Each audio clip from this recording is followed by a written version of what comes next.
واقعات بت شکن سلطان محمود غزنوی قسط نمبر 13 اپنا اسلامک اسٹوڈیو۔ ناظرین، دارا نے سلطان سے مخاطب ہوتے ہوئے کہا کہ سلطان، میں ساری عمر اسلام کے دشمنوں کے خلاف لڑتا آیا ہوں، میں اپنے اسلامی بھائیوں کے خلاف نہیں لڑ سکتا، میں اپنے محفوظ دستے کو ساتھ لے آیا ہوں، میں جن کا سپہ سالار ہوں وہ بادشاہی کے لالچی ہیں اور وہ اس میدان میں بادشاہی حاصل کرنے کے لالچ میں آئے ہیں۔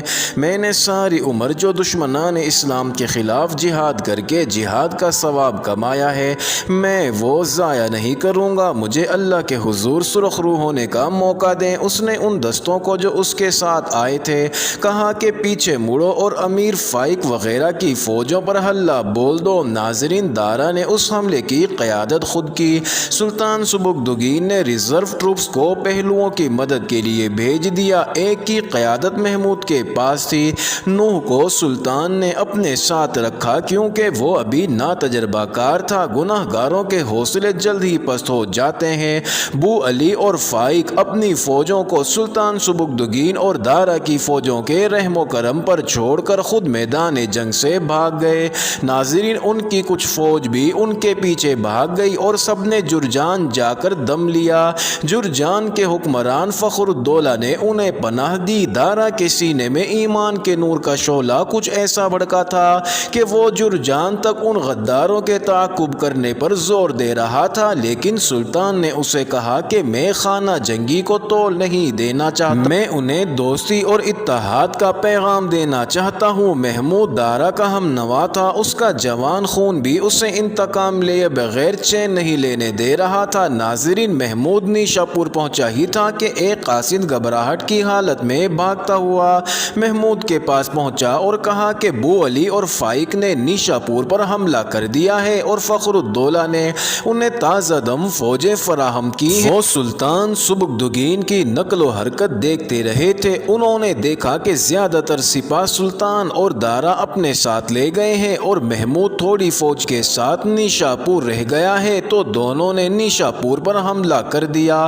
محمود نے انہی قاصدوں کو سلطان سبکتگین کے پیچھے دوڑا دیا اور خود فوج کی کمان لے کر مقابلے کے لیے دشمن کی طرف بڑھا، مگر اس وقت تک دشمن میدان پر چھا چکا تھا۔ محمود کی پوزیشن اتنی کمزور تھی کہ وہ دشمن کے گھیرے میں آ گیا۔ محمود کے پاس فوج بھی بہت کم تھی اور پھر وہ ابھی مارکا لڑ کر آئی تھی جس کی وجہ سے وہ تھکی ہوئی بھی تھی۔ محمود اسے بروقت لڑائی کی ترتیب میں لا سکا اور اس کا نتیجہ یہ ہوا کہ محمود کو پسپا ہونا پڑا۔ وہاں تو پسپائی بھی ناممکن نظر آ رہی تھی، انجام یہی نظر آ رہا تھا کہ محمود پکڑا جائے گا، اس کی فوج بھی جنگی قیدی بن جائے گی یا پھر ماری جائے گی۔ ناظرین، محمود کے قاصد تیز رفتاری سے غزنی کی طرف گھوڑے بھگاتے جا رہے تھے۔ محمود کی قسمت اب اللہ کے بعد ان قاصدوں کے ہاتھ میں تھی اور سفر بھی بہت لمبا تھا۔ مورخ لکھتے ہیں کہ 5ویں دن جب بو علی اور فائق کو اپنی فوجوں کے عقب میں گرد و غبار کے بادل نظر آئے تو وہ بہت خوش ہوئے کہ فخر الدولہ، تم نے مزید تازہ دم کمک بھیج دی ہے۔ مگر جب گرد و غبار کے بادل چھٹے تو انہیں سلطان سبکتگین اور دارا فوج سمیت نظر آئے۔ انہیں توقع نہیں تھی کہ سلطان اتنی جلدی پہنچ جائے گا۔ سلطان اور دارا نے بو علی اور فائق کی فوجوں کو گھیرے میں لینے کے لیے اپنی فوجیں ان کے گرد پھیلا دیں۔ سامنے سے محمود نے کور کر لیا۔ ناظرین، اب بو علی اور فائق چاروں طرف سے سلطان کے نرغے میں آ چکے تھے۔ بو علی اور فائق نے جب یہ دیکھا کہ بھاگنے کے تمام راستے مسدود ہو چکے ہیں تو انہوں نے اپنی فوج کو سمیٹ کر سلطان سبکتگین کی فوج کے وسط میں آمنے سامنے کر دیا۔ ناظرین، مشہور مورخ فرشتہ لکھتا ہے کہ محمود جو پسپائی کی حالت میں تھا سنبھلا اور اس نے بپرے ہوئے شیر کی طرح دشمن پر حملہ کر دیا۔ محمود کی حالت پاگلوں کی سی ہو چکی تھی۔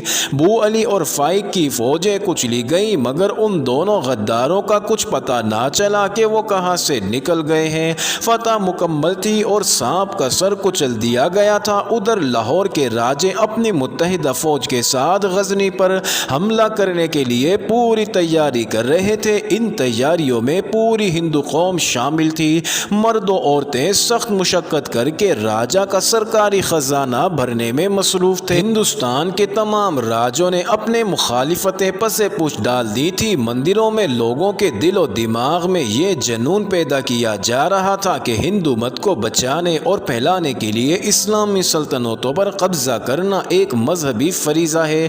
ناظرین، ادھر اسلامی ممالک میں دو اسلامی فوجیں ایک دوسرے کا خون بہا رہی تھی۔ اقتدار پرست اپنے اقتدار کی حوث کے لیے اسلامی عسکریوں کو کمزور کر رہے تھے۔ پشاور، لاہور اور بٹنڈا میں غزنی کے جو جاسوس تھے وہ جان پر کھیل کر سلطان کو بر وقت صحیح دشمن کے راز چرا کر پہنچا رہے تھے۔ ان کا جذبہ ایثار، شجاعت اور فرض شناسی کو اللہ کے سوا کوئی اور نہیں دیکھ رہا تھا۔ ناظرین، یہ گمنام جان باز تھے جنہوں نے اپنے اوپر پردے ڈالنے کے لیے اپنے نام بھی بدل رکھے تھے، مگر ان کے ملک کے دو چار ایمان فروش ان کے جہاد پر مٹی ڈال رہے تھے۔ ناظرین، سلطان سبکدگین ذرا سستانے کے لیے فوج کو آرام دینے اور نئی سپاہ بھرتی کرنے کے لیے بلخ پہنچا اور وہیں قیام کا ارادہ کیا تو اسے محسوس ہوا کہ جس بیماری کو وہ عام سی سمجھ کر نظر انداز کرتا رہا ہے وہ جان لیوا صورتحال اختیار کر چکی ہے۔ جنگ و جدل اور مصروفیت کی وجہ سے اسے اپنی صحت کی طرف توجہ دینے کا موقع ہی نہ ملا تھا۔ طبیبوں نے سلطان کا علاج شروع کیا مگر مرض بڑھتا ہی گیا۔ ناظرین، سلطان نے غزنی چلے جانے کا ارادہ کیا اور تیاری کر کے غزنی روانہ ہو گیا، مگر وہ اس قدر کمزور ہو چکا تھا کہ تورموز بلخ کے ایک علاقے کا نام ہے، وہاں سے آگے جانے کے قابل نہ رہا اور وہیں رک گیا۔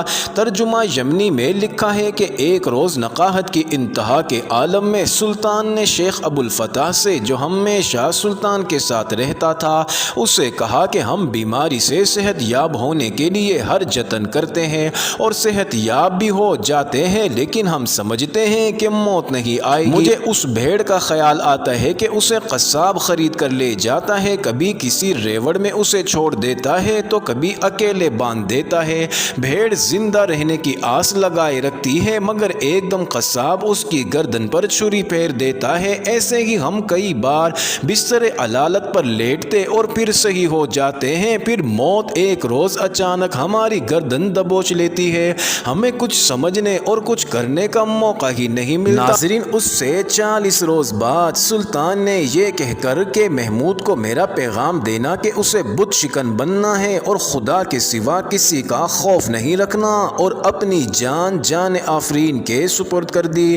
انا للہ و انا الیہ راجعون۔ ناظرین، یہ اگست 997 سن عیسوی اور شعبان 387 سن ہجری کا مہینہ تھا۔ اس وقت سلطان سبکدگین کی عمر 56 سال تھی۔ خانہ بدوشوں کا بیٹا جو غلاموں کی منڈی میں فروخت ہوا تھا، تاریخ اسلام میں کبھی نہ مٹنے والا اپنا نام پیدا کر کے اور اپنے پیچھے تاریخ میں بت شکن کہلانے والا بیٹا چھوڑ کر اللہ کے حضور چلا گیا۔ محمود اپنے باپ کی وفات کی اطلاع پا کر بلخ تورموز پہنچا اور اپنے باپ کی میت کو اٹھا کر غزنی روانہ ہو گیا۔ غزنی میں تجہیز و تکفین کے فوراً بعد غزنی کی سلطنت کو سنبھال لیا۔ ناظرین، اس وقت محمود کی عمر 26 سال تھی اور پھر محمود سے سلطان محمود غزنی بن گیا اور تاریخ میں بت شکن کے نام سے پہچانا گیا۔ آج بھی دنیا اس کو بت شکن کے نام سے ہی جانتی ہے اور ہندوؤں کے دلوں میں آج بھی اس بت شکن کا نام خوف کی علامت ہے۔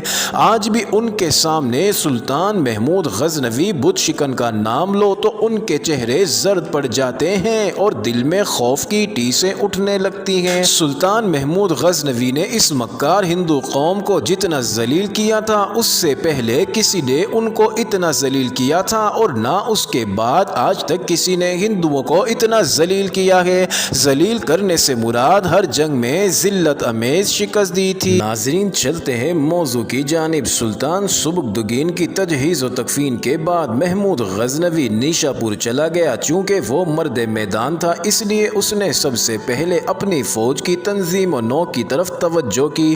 اس نے غزنی جا کر سلطنت کے کاروبار کو دیکھنا مؤخر کر دی کیونکہ اسے یقین تھا کہ حکومت کی مشینری چل رہی ہے، اگر کوئی گڑبڑ ہوئی تو اسے اطلاع مل جائے گی۔ محمود غزنوی علماء، صوفیاء اور اولیاء کا شیدائی تھا۔ ان میں ابو الحسن خرقانی جو ولی کامل تھے، ان کا محمود غزنوی مرید تھا۔ ایک اور بزرگ ابو سعید المالک صوفی تھے جن کا محمود احمد غزنوی معتقد تھا۔ ناظرین، خرقانی کہیں دور رہتے تھے لیکن محمود کبھی کبھی ان کی پند و نصیحت سننے کے لیے جایا کرتا تھا اور ابو سعید کبھی کبھی محمود کے پاس آ جایا کرتے تھے۔ بحیقی لکھتا ہے کہ محمود احمد غزنوی ابو سعید کے استقبال کے لیے باہر جا کر کھڑا ہو جایا کرتا تھا۔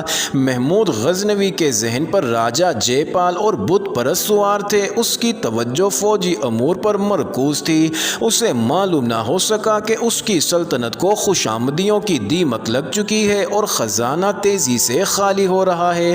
محمود احمد غزنوی کو یہ اطلاع اس کے ایک جاسوس نے نیشا پور آ کر دی جو غزنی سے صرف یہ بتانے کے لیے آیا تھا۔ اس نے بتایا کہ سلطنت کی گدی پر اس کا چھوٹا بھائی اسماعیل بیٹھ چکا ہے اور اس نے سلطانی کا فرمان جاری کر دیا ہے۔ ناظرین، اسماعیل سلطان سبکدگین کی دوسری بیوی سے تھا۔ سبکدگین کی وفات کے وقت یہ بیوی اس کے پاس پہنچ گئی تھی۔ اس نے نزا کے عالم نے دھوکے سے سلطان سبکدگین سے اپنے بیٹے اسماعیل کی سلطانی کے دستخط کروا لیے تھے۔ متعصب غیر مسلم مورخین نے لکھا ہے کہ سبکدگین نے محمود کو اس لیے جانشین مقرر نہیں کیا تھا کہ وہ اس ماں کے بطن سے تھا جو غلاموں کی نسل سے تھی اور اسماعیل کی ماں شاہی خاندان سے تعلق رکھتی تھی۔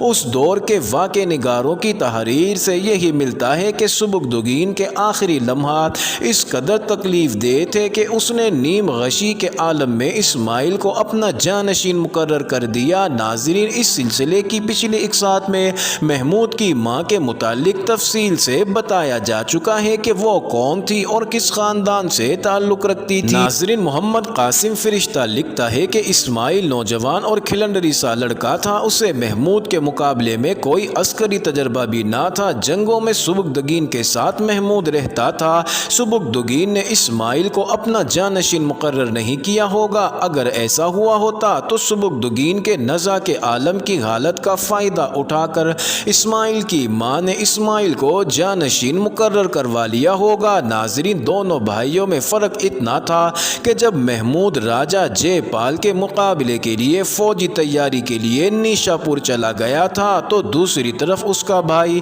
اسماعیل بلخ میں اپنی رسم تاج پوشی کی تقریب میں مصروف تھا۔ غزنی سے آئے جاسوس نے کہا کہ سلطان معظم اب ہندوستان کے راجاؤں کو غزنی پر حملہ کرنے کی ضرورت نہیں ہے کیونکہ اب ہمارے اپنے ہی سلطنت کی تباہی چاہتے ہیں۔ آپ اور آپ کے والد نے ہندوؤں اور مسلمان دشمنوں کو ناکو چنے چبوائے جب وہ غزنی کی طرف بری نیت سے بڑھے، مگر سلطان سبکدگین اپنی سلطنت کی تباہی کا انتظام اپنے ہی ہاتھوں سے کر گئے ہیں۔ ناظرین، محمود احمد غزنوی نے کہا کہ فوراً خبر سناؤ جو غزنی سے لائے ہو۔ قاصد جاسوس نے کہا کہ معزز ناظرین، جاری ہے اگلی ویڈیو قسط نمبر 14 میں دیکھنا مت بھولیے گا۔